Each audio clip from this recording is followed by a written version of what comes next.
Mən də mütaliə və söz ehtiyatı məsələsinə toxunmaq istəyirəm. Məsələ burasındadır ki, gənclərimizdə yaranan tendensiyanı yəqin ki, siz də hiss eləmisiniz. Dili qınamaq, dil zəngin deyil demək, müasir deyil demək, Azərbaycan dili ilə bir kompüter mühəndisliyi barədə əsər yazmaq mümkündürmü? Bizim dildə şirinlik yoxdur. Yoxdur. Bizim dil gözəl səslənmir, sözümüzün çoxsu oğurlanmadır və s. və ilaxır. Amma əslində durum bilirsiniz nədir?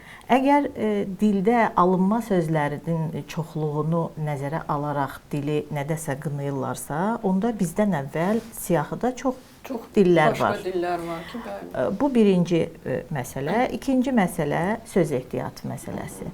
Əgər bizim müasir gəncliyimizin söz ehtiyatı kasaddırsa, dilin heç bir günahı yoxdur ki, gənc öz söz ehtiyatını böyük bir çevrədən, böyük bir dairədən, kiçik bir çərçivəyə doğru daraldıb və o çərçivənin içərisində öz fikrini ifadə etmək çətinliyi ilə üzləşir və burada dili qınayır.